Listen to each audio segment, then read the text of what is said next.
Hello everyone, it's me Tiffany. Welcome to my channel where I share all things pregnancy, postpartum, and motherhood related. I am a certified birth and postpartum doula, so that means that I support women and their families on their journey from conception to postpartum. If you have not had a chance yet, please check out my website, www.nurturebytiff.com, where you can check out my doula services, childbirth education courses.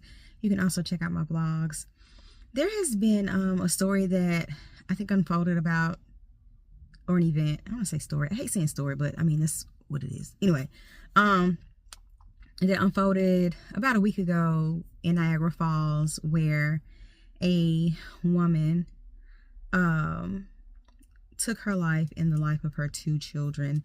And I kind of wanted to, when I first thought about it or first heard about it, I immediately thought, sounds like postpartum depression. But I didn't want to just jump on the story. I know a lot of people were just like jumping on it and, you know, talking about how sad it was and how heartbreaking it was and kind of judging her for what had happened. And I just wanted to kind of sit back and kind of wait to get more insight, you know, on what is going on here. Anyway, more insight on, like, you know, what was going on and everything. And so I did some more research, and a close family member of hers did, in fact, confirm that this mom had been struggling with some depression for a while. Her children were 9 years old and 5 months old, if I'm not mistaken. And she had been struggling with depression and, you know, with the 5-month-old postpartum depression. From her pictures, she looked really happy. She looked really bubbly. Her family members in the story that I read, they had nothing but good things to say about her, how sweet she was, how kind she was, how she had a, you know, heart of gold, and she had been dealing with this in silence for a while. She allegedly, I mean, this is what the story is saying, that she did have some issues with the father of her child, and that kind of maybe, you know, escalated things or made things even more complicated or worse for her, you know, in that moment. A lot is expected of women after we give birth. We are expected to be superhuman in a sense.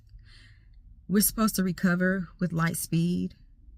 We are supposed to be able to cook, clean, heal our bodies, heal our minds. We're supposed to snap back. You know, if we were a size 2, 3 before we got pregnant, and now we're a size 8, 9, we're supposed to be able to go back to that size 2 or 3. We're supposed to go back to work immediately. We're supposed to just act like we're okay right after we have babies. And that's not the reality of it. I don't think that people understand what pregnancy does to a woman in their bodies, in their minds. Yes. Are our bodies made to do this? Yes. However, during the time after we have our children, we need time to rest. We need time to recover. We need support. And unfortunately, for women who deal with anxiety and depression before they get pregnant, anxiety and depression during and after pregnancy is a lot more likely. I don't think that these are as a matter of fact, I know these aren't conversations that are really being had, you know, with healthcare professionals. I do have these conversations with my clients. I ask them, you know, let's set up a postpartum plan. What does your support system look like? Who's going to be in your corner? How's your relationship with your mom? How's your relationship with the baby dad? How is grandma going to be there? Are you going to be able to rest? Do you have to return to work immediately? Okay, if you have to do this, what's the game plan? I go through all of these things. When is your postpartum appointment? How soon are you going to see your provider? These are questions that I ask because it's important. You know what I'm saying? Your emotions are all over the place. Your hormones are trying to go back, you know, down. There's so many different things that go into play. You're not getting sleep like you used to. You know, you feel the pressures from society to be able to, if you're choosing to breastfeed, and say, for instance, you're having an issue with breastfeeding, with latching and things like that. You know, if you're not able to do that, then society looks at you like you're a failure. Like, it's so many things that go into play when it comes to being, you know, a mom during that postpartum period. There's so many struggles, there's so many battles, and there's so many women that suffer in silence because they don't want people to think that they're crazy. So I remember a while ago reading about this woman who did try to go and seek help, and they ended up taking her children from her because she felt like something was wrong with her, and like, you know, she just didn't know what else to do. And so she did reach out for help, and they took her babies. I know fathers, you know, who said that they didn't know the signs to look for. They didn't, you know, even know what is postpartum depression, what is baby blues, what is postpartum anxiety. Like, these are discussions that need to be had. There needs to be more support around women, support groups. You know, I really do wish, and I'm so glad that I'm part of a collective, that when our patients give birth, we go and do home visits. We go to our clients' homes. We see how they're doing. You know, we're able to build that relationship with our clients that we kind of know, hey, what's going on? You're not yourself. What's happening? You know what I'm saying? We educate them. We educate their partners. We educate their mothers and whoever's going to be involved on things to look for. But it's not the case around this grand old United States of America. Like, that's just not what's happening for a lot of people. It's heartbreaking that she felt like this was the only out that she had.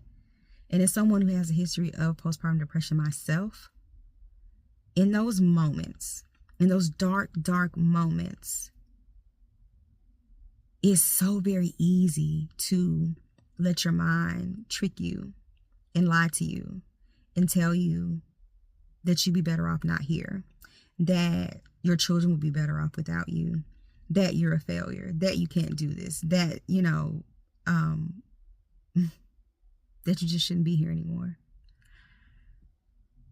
Fortunately, you know, for me, I was able to climb out of it, get out of it, you know what I'm saying, and get the help that I needed. But unfortunately for some women, that's not the case. Like I said, postpartum rage, you know, although rare, is real. Postpartum psychosis is real. Postpartum depression is real. All this stuff is real. It's not a joke. It's not a game, you know, and we're so busy being sucked up into a woman should do this with her body. A woman should do that with her body. How's her mind? You know what I'm saying? Why are we not focusing on what we really truly need to focus on? Making sure that we have physically and mentally healthy women that are able to raise their babies, that are able to be here to contribute to society. I pray for her family. I can only imagine, you know what I'm saying? That was really heartbreaking, but I already kind of knew what it was when I heard. But yeah, I just want to get on here and share this really quickly. As always, comment, like, and subscribe. I'll catch you on the next one.